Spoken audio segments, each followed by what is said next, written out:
Okay, let's come to the sixth one. So we have to investigate another kind of mean called the weighted mean. And suppose we have a city with the following different kinds of share: Bank A, Telecom B, Real Properties C, and Corporation D. And each type of share has a price. These are the prices. And in addition, in weighted mean, each price is connected with a certain weight. So, if we are required to find the weighted mean of the shares of this city, then we have to multiply all the prices with the corresponding weight and then add them together. Multiply the price with the corresponding weight and then sum it up, and this will be our denominator. The numerator. And the denominator will be the sum of all the weight. So we sum up all the weight. Note that the denominator is not 4. It is the sum of all the weights. And using our calculator, the answer is 1x5. And now let's look at a class practice. We have the marks of Peter, Candy, and Jamie. The test mark, midterm exam, and final exam. And note that we are given the weights. That each test or exam has a different weights. For example, the test has a weight of 2, midterm exam 3, and final exam 5. And now we have to find the overall result in English of each person in this second term. Again, we can do or find the weighted mean of Peter first. Weighted mean of Peter. And we multiply his marks by the corresponding weights. For example, test mark is 50. Multiply this by 2.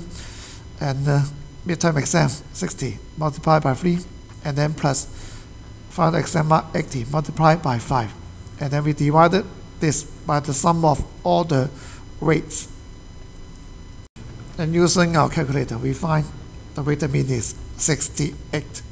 And similarly, the weighted mean of Candy will be 60 times 2 plus 70 times 3 plus 60 times 5. Again, divided by 10. We have 63. And finally, the weighted mean of Jamie, we have 70, 50, 70 times 2, and then 50 times 3 plus 70 times 5. Divided this by 10.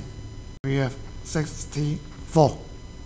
But despite we can now find the correct answer to this problem, we have to do a little bit more, because we know that the weighted mean of Peter is the highest. So can we explain this effect or phenomenon? Why Peter has the highest weighted mean? And since we can check this out, the exam mark, the final exam, has the greatest weight of 5. So we can see that Peter has the highest mark, 80 marks. He scored the highest mark in the final exam. So since this part accounts for a greater weight of the final mark or the weighted mean, so his mark, Peter's weighted mean, will be greater than that of Candy and Jamie, because they score lower marks in the final exam.